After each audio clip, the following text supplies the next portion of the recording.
आज हम माँ बाप को कितना भी समझाएं, तुम्हारा एक ही पक्ष होगा, महाराज जी अब उनका काम क्या है। मंदिर की बात हम कितने भी समझाएं, बोले महाराज जी क्या रोटी रोजी थोड़ी दे देगा भगवान, मंदिर आप लोग, आप मुझे क्या दे देंगे, आए हो तो। सही में जो जो चीजें तुम्हें चाहिए है, मुझे मालूम है तुम्हारी लिस्ट है, ऐसी बात नहीं, क्या क्या तुम्हें चाहिए, और वो मैं कुछ भी नहीं दे पाऊंगा, कुछ भी नहीं दे पाऊंगा, मैं वायदा कर रहा हूं। तुम्हें यदि आज कह दिया जाए करोई वालों मांगो क्या क्या मांगना है, तो लोग लिस्ट बना के देंगे। मैं पहले ही कह देता हूं, काय को कागज खर्च कर रहे हो, मैं कुछ भी नहीं दे पाऊंगा।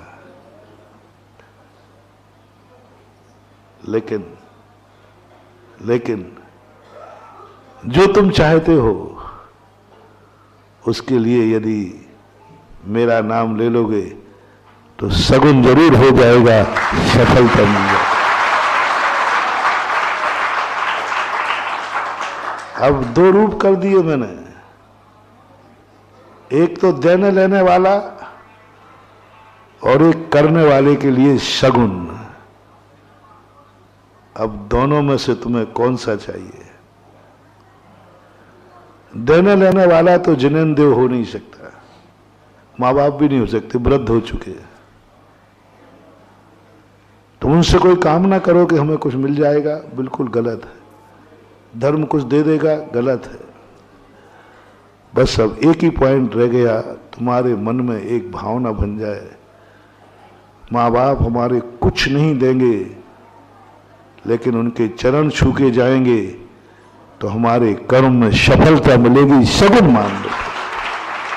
उनको जीवित रखो, इसलिए नहीं कि वो काम के हैं, इसलिए कि वो हर हालत में तुम्हारे लिए सगुन है। सगुन का बहुत बड़ा महत्व होता है। यदि वो कामों में पड़े हैं तो भी जिंदा रखो, जिस हालत में है उस हालत में जिंदा रखो।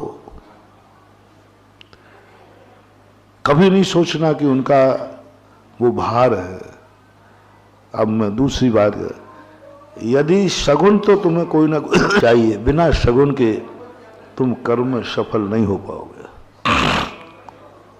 तुम्हारी सफलता संदिग्ध है।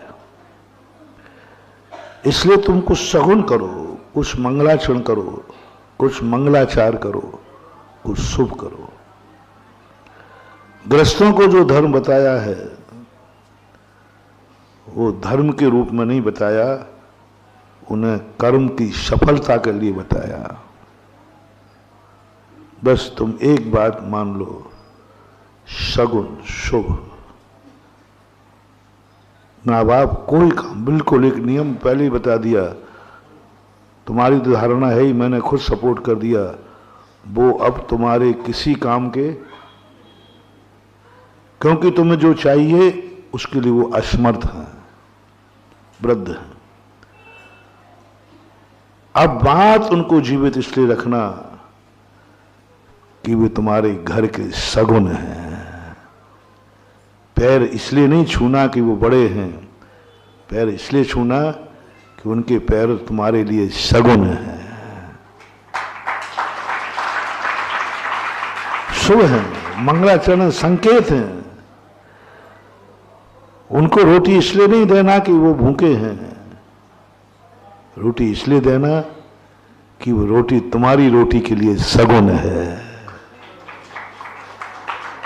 भूखा मान के मत देना, भूखा मान के कभी माँ बाप को रोटी नहीं देना, भूखा मान के रोटी देना बहुत बड़ा पाप है। माँ बाप भूखे हैं इसलिए रोटी खिलाना पाप है, क्योंकि भूखे को रोटी खिलाई जाती है उसका नाम भिखारी होता है। माँ बाप भूखे हैं इसलिए रोटी मत खिलाना, माँ बाप को रोटी खिलाना सगुन है, शुभ है, इसलिए रोटी खिलाना। और सगुन सम्मान के साथ किया जाता है, सगुन सम्मान के साथ किया जाता है। अब सगुन के माँ बाप की कोई भी सेवा करना, वो बीमार है इसलिए सेवा मत करना, माँ बाप असहाय हैं इसलिए तुम उनका हाथ पकड़ के मत चलाना। माँ बाप बेचारे असहाय हैं, वृद्ध हैं, बेसहारा मान के, असहाय मान करके उनको सहारा मत देना। बस उनका सहारा देना तुम अपनी जिंदगी का सगुन मान करके कि हम माँ बाप को सहारा दे रहे हैं, इसका अर्थ है हमें अब जिंदगी में किसी के सहारे की जरूरत नहीं पड़ेगी, हम स्वयं अपने पैर पर खड़े हो जाएंगे, क्योंकि हमने माँ बाप को सहारा दिया था। वो बेसहारा थे इसलिए नहीं, हमारी जिंदगी का शगुन। इसी प्रकार गुरुजनों के लिए इसलिए विहार नहीं करना महाराज के साथ कि चलो महाराज के साथ कोई विहार नहीं कर पा रहा है, इसलिए नहीं करना।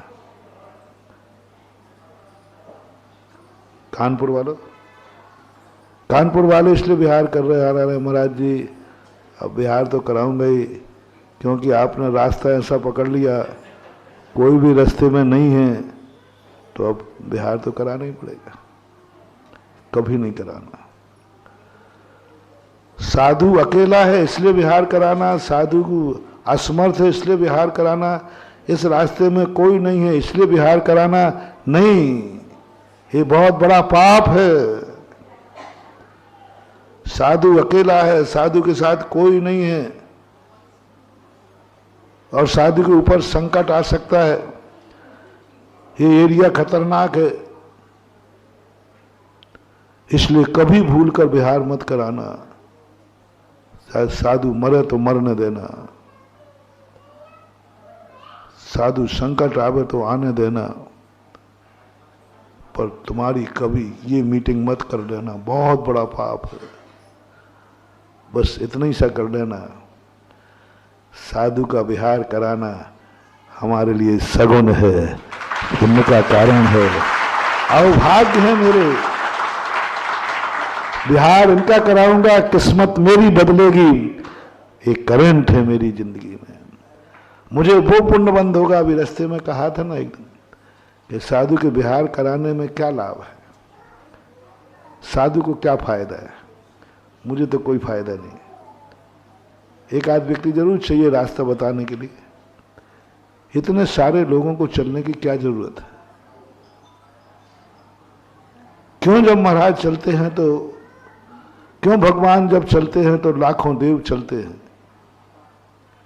क्या जरूरत है भगवान को? भगवान जब विहार करते ना तो लाखों देवता चलते, लाखों मनुष्य चलते, उनको क्या जरूरत पड़ी? कोई उनका बिगाड़ नहीं सकता, उसको उनको कोई जरूरत ही नहीं। फिर भी उस समय लिखा है शास्त्रों में, भगवान अकेले विहार न करें इसलिए विहार नहीं कराते हैं। भगवान के साथ विहार करने में हमें वो पुण्यबंध होता है कि हमारी यात्रा में कभी विघ्न नहीं आता। ये पुण्य साधु की यात्रा करानी है, साधु की यात्रा कराई है मैंने, अब मेरी यात्रा में कभी विघ्न आएगा, ये पुण्य उस समय काम आएगा। अभी 2 दिन पहले ही जिज्ञासा में आया, अपने जीवन को धन्य करने के लिए मजबूरी में जैन धर्म नहीं, अपने से जो बड़े हैं उनको कभी मजबूर नहीं मानना, असमर्थ नहीं मानना, असहाय नहीं मानना, तुम्हारे बिना उनकी जिंदगी नहीं चलेगी ऐसा कभी सोचना नहीं। हर चीज में बस करते समय जो भी तुम्हारा बड़ा है उसको सगुन और शुभ मान के करना, तुम्हारे जीवन धन्य हो जाएगा, तुम कभी बोर नहीं होगे। यदि तुमने साधु को असमर्थ मान के तुम बोर हो जाओगे, थक जाओगे, एक दिन भगवान से भी कहोगे भगवान आखिर मम्मी पापा को कब उठा रहे आप? हाँ कह दोगे, आपका कोई भरोसा नहीं। आप बोल दोगे कि माँ बाप कब उठे, उठ ही नहीं रहे, जा ही नहीं रहे, मर ही नहीं रहे, कहां तक सेवा करें, भार बन गए। क्योंकि आपने मात्र एक कमी है, आपने उनको असहाय मान लिया है, इसलिए वो भार बन गए हैं। असमर्थ मान लिया है, इसलिए वो भार बन गए हैं। बूढ़ा मान लिया है, इसलिए वो भार बन गए हैं। वृद्ध हो गए, उनके हाथ पैर नहीं चल रहे हैं, इसलिए वो भार हो गए हैं। क्योंकि ये मन बहुत बदमाश है, असमर्थों की सेवा नहीं करता, असमर्थों को भार मानता है। असमर्थों की सेवा नहीं करता, भार मानता है। मन थक जाएगा, मन थक जाएगा। तुम कहोगे बूढ़े माँ बाप हैं, कहां तक रहे, तुम दो भाई हो, झगड़ा करोगे, मेरे पास क्यों, तुम्हारे पास रहे, और अंत में पता चलेगा दोनों ही छोड़ के चले जाते हैं। दोनों ही छोड़, क्योंकि भार लग गया। और भार होने का मैंने मूल कारण देखा, सामने वाले को ये पता चल जाए कि ये मजबूर है, फिर देखो वो इतने अहंकार में जाता है कि तुम कहाँ जाओगे, कहाँ, मेरे बिना। मन को पता चल जाए कि इसका काम मेरे बिना नहीं होगा, फिर देखो मन 9 मन तिल लगवाता है। माँ बाप को असमर्थ मान लिया।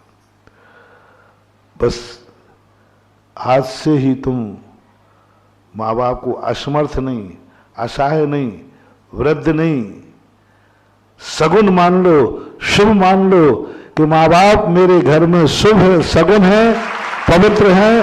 आप देखो, आप पैरालिसिस में भी होगे तो भगवान से यही कहोगे, भगवान घर का सगुन खत्म ना हो जाए। ऐसे ही मंदिर को, आप लोग मंदिर को भार मानते हो। आप मंदिर का अभिषेक पूजन आपको भार लगता है। यदि भार नहीं लगता है तो मंदिर में आज तुम कहते महाराज यहाँ पर करवई में हम छोटी समाज जरूर हैं, लेकिन 100% 8 से 80 वर्ष का हर व्यक्ति भगवान का अभिषेक करके भोजन करता है। ये कहना चाहिए था, ये जवाब मुझे मिलना चाहिए था, नहीं मिल पा रहा है। क्यों? मंदिर भार है। मंदिर की तुम सेवा करना मानते हो। कौन सेवक बनना चाहता है? तुमने भगवान को मालिक मान लिया है, तुमने अपने आप को सेवक मान लिया है। सेवक मजदूर के समान होता है। मजदूर को थोड़े ही सा बनो तो वो बैठ जाता है। बोलो, मजदूर अपने उत्साह से काम करता है कि मजबूरी में? सेवक है। सेवक को करना नहीं चाहता, वो करना पड़ता है। जैसे तुम आवाज लगा देते हो, वो बेलदार बेचारा तसला उठा लेता है, और नहीं लगाओ तो चुपचाप बैठा रहता है। तुम लोग भी भगवान के सेवक बन गए हो। नहीं, भगवान के सेवक मत बनो, भगवान के भक्त बनो। और ये मानो कि जब तक मैं इनका अभिषेक पूजन नहीं करूंगा, मेरे कर्म का सगुन नहीं होगा। कल से देख लेना, भूल लग जाएगी। तुम कभी थकोगे नहीं, जिंदगी में नहीं थकोगे, क्योंकि तुम्हें सगुन मिल गया। तुम जिंदगी में नहीं थकोगे क्योंकि तुम्हें करंट मिल गया।